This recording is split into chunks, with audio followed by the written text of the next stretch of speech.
naging OFW rin ako sa Qatar. Nagtrabaho ako do'n ng more than 6 years. Tapos napagdesisyonan namin na umuwi. Yung goal kasi namin is mag-apply doon sa Canada. But unfortunately, na-reject yung ano namin, application namin.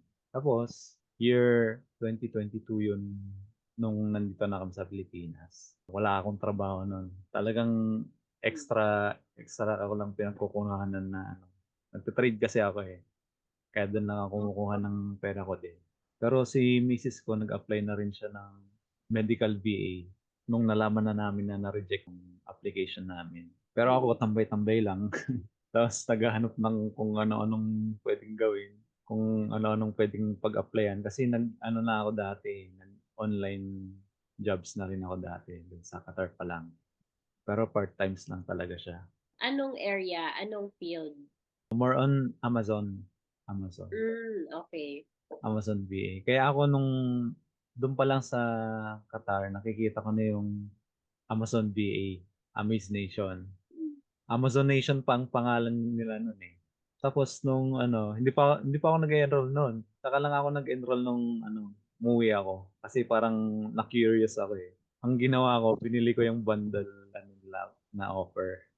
Kaya halos nakuha ko lahat ng courses nila. So dahil nga parang naghahanap ako ng niche na talagang parang madadalian ako. Parang hindi yata tumuha sa akin yung Amazon kasi tamad akong mag-research eh.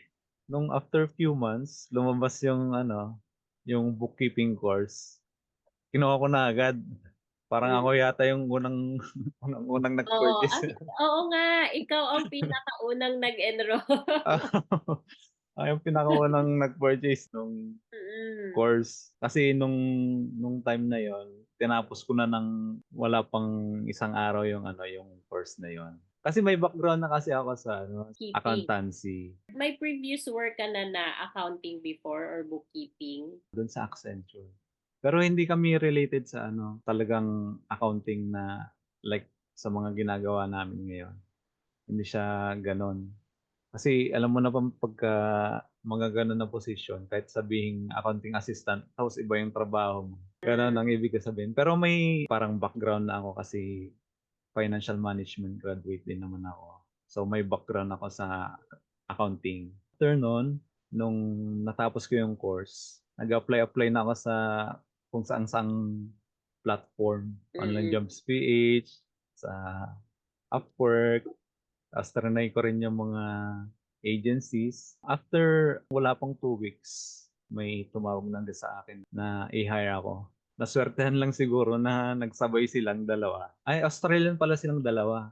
Yung isang Australian, yung business niya nasa Australia talaga. Tapos itong isa, nasa US. Parang US tsaka Australia yung ano, yung Parehong dollars. parehong dollars. Kaso yung isa, binitawan ko kasi hindi na talaga kinaya ng oras ko eh. Talagang Mm. kinakain yung oras ko. Tapos parang wala na akong time mag-alaga kay Jalisa, yung baby namin. Kaya napagdesisyon ko na yun yung bitawan ko kasi parang yun yung mas mabigat yung dun sa nasa Australia talaga para sa akin. Kasi itong nasa US kasi, zero din siya dati. Zero yung ginagamit nila dati. Kaya nung pumasok ko sa trabaho sa kanya, sabi niya, ano sa tingin mong mas magandang gawing platform natin para sa bookkeeping? Tapos sabi ko, kung zero na yung sinimulan mo, zero na ang gamitin natin. Kaso ang zero kasi doon sa US, kailangan mo pang gumamit ng third-party applications para dun sa payroll system nila. Kaya siya rin yung nag-decide na mag-shift kami sa ano sa QuickBooks.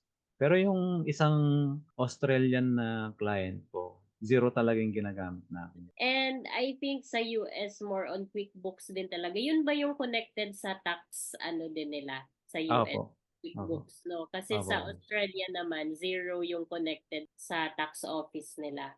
So sa mga filings, yun. Oh. Tapos ang situation ko ngayon sa ano sa kumpanya, maganda naman siya. Parang hindi ako nai-stress. Kumbaga yung full-time ko parang part-time na lang ngayon. Tapos ano pa, magsisimula na yung misis ko pinasok ko yung misis ko dito eh, sa kumpanya na to. Ah, wow! Oo. Kaya ayaw kong sirain yung relationship sa client na 'to kasi napakabait talaga as in. Pagka sinabi mong nagkasakit ka, "O sige, take a rest," ganyan. Iba din talaga yung ganyan na healthy na yung work mo, work-life balance din, tapos dollars pa, 'no? Oo, Flexible pa. Parang initially meron kang time schedule 'no, pero naging output-based siya eventually, na kapag tapos mo na yung work mo, okey na. So parang oo, parang parang gano'n. Pero under kasi kami sa agency kaya parang kailangan mo pa rin i-log yung time mo, pero puwede mong gawin kahit kailan yung trabaho mo. Basta so magawa mo yung trabaho. Actually, parang ngayon ko lang naranasan yung hindi burnt out talaga kahit na matrabaho siya, pero hindi ka burnt out. yan talaga yung win, eh, 'no? Iba kasi yung nabibigay din talaga ng healthy nga na work, hindi toxic. Opo. Anong strategy kasi alam ko matiyaga Ah, ka naghanap ng clients, eh. Anong strategy yung ginamit mo for ah, landing your first client or your first 2 clients? Kasi halos parang 1 week lang yung pagitan 'no, na Oo, dalawa, parang halos gano'n 2 nung client wins. oo, kasi ang dami ko talaga ina-applyan, eh. Ano talaga nakatulong talaga sa akin yung ano, yung bookkeeping course. Kasi first of all, hindi naman ako concentrated sa accounting. Kaya parang nung kinuha ko yung course na yun, na-refresh yung dati talaga hindi naman talaga ako ano, masyadong interested sa accounting. Kaya parang line of 7 nga lahat ng grade ko dati sa accounting, eh. Nangungopia-ngopia lang ako dati. Nitong mga nakaraang taon, nakikita ko na kasi yung mga bookkeeping courses. Isa sa naging inspiration ko ay yung isang kaibigan ko rin na nagbo-bookkeeping. At ngayon, eh, malaki na rin yung kinikita niya, eh, kaya lalo ako na-inspire sa kanya. Tapos nung kinuha ko yung course na 'to, dun na-refresh yung mga ano, yung mga pinag-aralan ko nung college na ngayon ko lang naintindihan dito sa course natin. Parang dun ko nakita yung isa sa mga nakatulong sa akin na parang naging guide ko rin. Dun sa strategy talaga, nung natapos ko na yung course, jinoin ko na lahat ng ano, ng mga group sa Facebook. Hindi nga lang sa Facebook, eh, pati sa mga LinkedIn, ganyan. Nagse-search din Mm. ako. Nagjo-join din ako sa mga iba't ibang pinag-a-applyan like, online jobs, Upwork, freelancer.com. Nagjo-join din ako sa mga iba't ibang groups ng ano, freelancers. Hindi lang naman kasi dun makikita yung mga jobs sa mga job sites lang, kasi may mga nagre-recommend din. Tapos isa sa mga nakatulong talaga sa akin is yung course talaga kasi nga nare-refresh ako.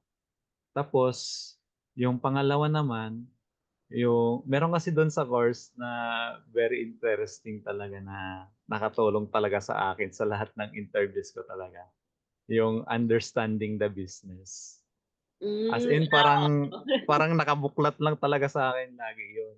Pagka nag-i-interview ako. Kasi dun mo makikita lahat ng ano, ng tanong ng clients. Talang ire-relate mo lang talaga yung mga sagot mo sa tanong nila, na related din talaga sa ano, sa accounting tsaka sa Parang zero. nagkaroon ka ng cheat sheet Oo, parang every gano'n. time mo, parang cheat sheet mo siya sa Parang feeling interview. ko parang feeling siguro nung kliyente, "Ay, napakagaling nito." Pero nung ano, nung ini-interview talaga ako, sinasabi ko lang talaga yung totoo na wala pa ako halos experience nito. Sa Mm. payroll, wala rin akong halos experience. Pero nagulat talaga ako na parang hinar ako. Ako yung hinar kaysa sa yung iba. Kasi parang nakikita niya daw sa attitude ko tsaka sa vibe ko na parang magka-vibe kami. Nung interview kasi nagtatawanan-tawanan lang kami gano'n. Parang nagustuhan niya siguro yung mga gano'n So, lang. relax lang kapag Oo, interview, 'wag masyadong formal, 'no? oo, Kasi once naka-interview ka na parang yung sa character na din yung tinitingnan. Kasi yung competence, yung skills nakikita na sa resume niyo, and then kapag ini-interview ka, maganda talaga na i-set mo yung nakaka-vibes mo kasi yun na yung tinitingnan, eh, kung match ka sa culture ng company din, no? Kung vibes kayo. So, Oo. nakakatuwa, nagka-vibes kayo kagad. Kaya nga po eh. Hindi ko talaga ina-expect yun kasi first time ko rin mag-apply through agency. Pero okay naman yung ano, yung offer sa akin. So, hindi naman talaga mababa. Pwede ba Sakto lang, i-disclose? saktong-sakto Pwede ba lang. i-disclose? Ilang Hindi. dollars yan? Mga ano, Secret? mga $5 na. Okay naman na. Tapos masaya na rin ako kasi yung misis ko nabigyan din naman chance na magtrabaho para sa kumpanya na 'to. Kaya masaya rin ako, may co-work na ako dito sa bahay. Magka-office meet na kayo online. Pero sa kanya, sa medical field siya, ako naman sa bookkeeping naman kaya ano. Meron kang na-refer din, no? Okay ba? May mga Meron akong ni-refer pero hindi ko alam kung ano ng kinahinatnan niya. kung anong status. Mapili kasi yung client pero ano, nagbabayad naman talaga. Recently lang din, no? Opo. Marami actually siyang ano, in-invite. Parang ilan lang kami yung gusto niyang interviewin. Kaso hindi na talaga kaya ng oras ko, eh. Ayun. So, thank you rin. Ang galing nung tsaka yung resume mo mahaba yung Ay, oo. daming Hindi ko pala pages eh. nabanggit. Ang Oo. haba kasi rin nung resume ko. Though hindi talaga siya mag-work sa lahat, pero Mm. magwo-work siya pagka minsan sa mga gusto ng gano'n na format na mga clients. So, iba-iba talaga. There's no one formula. Parang Opo. gano'n. What's the most rewarding experience of being able to work from home? To work and earn from home? Isa sa reason talaga is yung time talaga. Kaya nga tayo nag-online kasi ayaw na nating gumastos ng transportation, Yung ayaw na oras sa nating gumugol traffic. ng oras sa traffic o mga gano'n. Saka ang hirap-hirap pa ng ano, mga requirements dito sa Pilipinas, 'di ba? Tsaka isa pa, talagang nagbo-boom talaga yung online freelancing ngayon. Naalagaan ko rin yung anak ko, nahahatid ko sa school, ganyan. 'Pag umaga, tsaka yung kliyente ko is napakabait, to the point na siya na yung nag-offer. Minsan wala pa akong ano, eh, sick leave na paid. Kaso pinipilit niya na i-book ko na paid talaga yung pinagpipilitan niya minsan. Kaso siyempre nahihiya din ako. Ayaw ko naman siyang i-take advantage kasi napakarami na niyang ginagawang favor para sa akin. Isa na yung pagkuha niya dun sa misis ko para magtrabaho sa kanya. Congrats! Ang saya-saya ko nga nun, eh, pati yung misis ko ang saya-saya niya rin, eh. So, Kasi before, anong work ni Mrs.? work from home din siya kaso stress na kasi siya sa company iba kasi yung ano, eh, yung kalakaran sa company ng Pilipinas. If there's one ultimate advice you can give to our aspiring online bookkeepers, ano yon? Sa mga bago, o nandito sa Pilipinas o kaya OFW. 'Pag OFW ka kasi puwede mo naman din isabay. Gaya sa akin no'n nag-OFW rin ako, 6 days a week din yung pasok ko.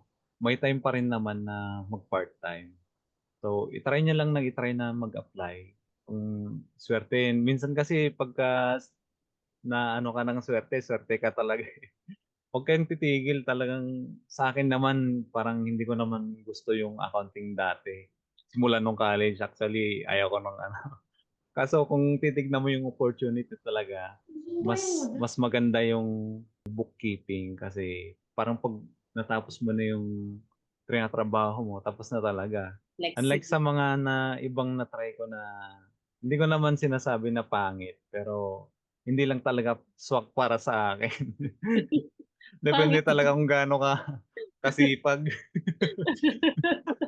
Kung ano yung match din sa'yo sa personality mo, sa situation mo. Vibes. Lakas ng loob talaga eh, no? Ako yan din yung parating sinasabi sa akin ng mga matatanda din. Sabi na lalakasan mo talaga yung loob mo. Parang kung gusto mo na may magbago sa buhay mo, you need to be ready to do something na you haven't done before, na bago para mabago din yung buhay mo. So parang the change will start from you. Sa'kin kasi nung bago pa ako, talagang ayaw kong humarap sa camera. Pwede bang Mm, mag-interview na walang camera? Parang gano'n. 'di Pero ba? nandito na ako sa Pilipinas, dun kasi sa abroad, parang okey lang naman mag-video-video kasi nasa bahay lang naman din ako nagtatrabaho dati. Hmm, Tapos nung nasa Pilipinas na ako, parang nahiya na akong ano, humarap sa camera.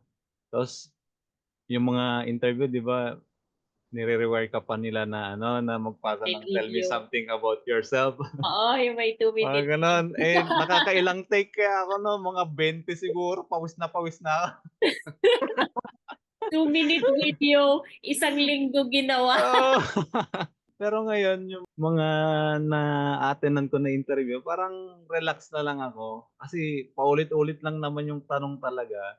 'Pag meron yung mga bago talagang ano, tini-take note ko siya tapos pinag-aaralan ko kung paano kayang magandang ano, pagsagot sa ganito, gano'n. Mahina rin talaga ako sa English, eh, kaso pinilit ko lang talaga. I think, parang Pinoy lang din naman yung masyadong conscious sa grammar. Sa ibang bansa hindi rin naman sila Opo, magaling mag-English, na grammar-wise. So, basta nagkakaintindihan kayo, kahit baroko yung English mo, that's okay. Mas importante na makuha mo yung vibes, 'no? opo, Kaysa sa oo. grammar, minsan. Parang natatakot sila sa interview, pero you really need to do it, interview a lot, maraming rejections. Kasi yun yung practice mo para makuha mo siya yung kamatch mo. Opo, Pagdating ng kamatch mo, so ready ka na, 'di ba? So hindi naman siya one time na parang isang path na okay, mag-aral ka nito, then maghanap ng client, pasok ka na kaagad. So ano siya, parang sabi nga, 'di ba, trust the process. kahit na hindi ko sigurado na parang i-hire, talagang ina-applyan ko talaga siya tapos pagka may invite ng interview, pinupuntahan ko talaga siya para lang ma-practice din yung sarili ko. Gano'n Correct, naman yun talaga yung goal ko nung una. Pero yun. nung after nitong keeping course, talagang sineryoso ko na na ano, applyan na lahat at attenan ko na lahat ng interview. Galing, ang bilis 'no? Parang after a month 'no, nakakuha ka na ng client, 2 weeks po, pa ba? 2 weeks after oo. nag-enroll? Oo, Wow! Kasi 1 day mo tinapos yung modules. oo. Dinere-diretso ko Grabe, siya. natulog ka ba? Natulog din naman ako. In-enroll ko kasi yun, gabi tayo nun 'di ba coach, nag-enroll ako. Gabi. So, Tapos nung diretso na siya. pagka-enroll ko, pagkatapos nun, plinano ko na talaga na ano, na matulog ng gabing yun para kinabukasan dire-diretsuhin ko na yung Aga. course. Kasi nung tinignan ko yung course, short lang naman talaga siya. Napaka-precise ng mga tinuturo, tapos well explained talaga siya.